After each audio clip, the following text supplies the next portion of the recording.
प्रश्न संख्या 6 पर ध्यान दीजिए। निम्नलिखित युग्मों में से कौन सा प्रतिस्थापनीय अभिक्रिया देता है? तो सबसे पहले हम जानते हैं कि प्रतिस्थापनीय अभिक्रिया होता क्या है। तो आइए इसको एक उदाहरण से समझते हैं। इसमें आप देखिए, इस समीकरण में Fe plus CuSO4 is equal to FeSO4 plus Cu। यहाँ पर आयरन जो है कॉपर सल्फेट के विलयन से कॉपर को विस्थापित कर दे रहा है, यानी प्रतिस्थापित कर दे रहा है। तो यह एक प्रतिस्थापन अभिक्रिया हुई। अब ऐसा क्यों हुआ कि फेरस जो है या आयरन जो है कॉपर को विस्थापित कर दिया?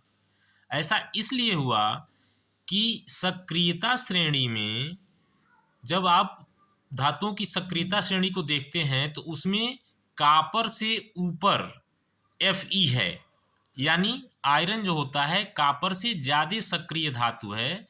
इसलिए कॉपर सल्फेट के विलयन से कॉपर को आयरन ने विस्थापित कर दिया।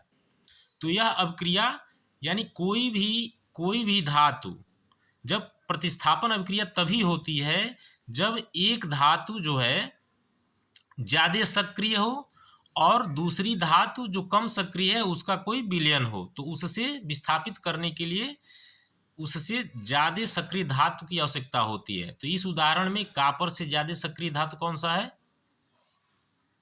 आयरन है। यहाँ पर दूसरा उदाहरण देखिए, Zn प्लस CuSO4। तो यहाँ पर Zn भी जो है कॉपर से ज़्यादा सक्रिय धातु है, इसलिए कॉपर सल्फेट के विलयन से इसने विस्थापित कर दिया और स्वयं ZnSO4 बना लिया।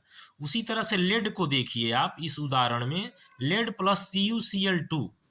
तो यहाँ लेड जो है Cu से ज़्यादा सक्रिय धातु है, इसलिए PbCl2 बन गया और प्लस Cu को विस्थापित कर दिया। तो इस तरह की अभिक्रियाएं प्रतिस्थापन अभिक्रियाएं कहलाती हैं, जिसमें ज़्यादा सक्रिय धातु कम सक्रिय धातु के विलयन से उसको विस्थापित कर देता है। अब पुनः प्रश्न संख्या 6 पर आते हैं। तो यहाँ पर अब देखिए, सोडियम क्लोराइड विलयन है और कॉपर धातु है।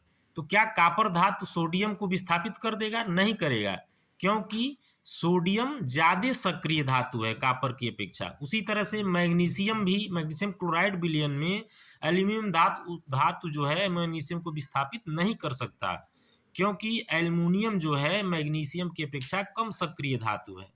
उसी तरह से फेरस सल्फेट विलयन में और सिल्वर धातु भी विस्थापित फेरस को नहीं करेगा, लेकिन सिल्वर नाइट्रेट विलयन में कॉपर धातु विस्थापित कर देगा, क्योंकि सिल्वर की अपेक्षा कॉपर जो है ज़्यादा सक्रिय धातु है। तो ये ध्यान रखिएगा, जो धातु विस्थापित करता है वह ज़्यादा सक्रिय होना चाहिए। तो इस प्रश्न में डी विकल्प जो है वह सही होगा।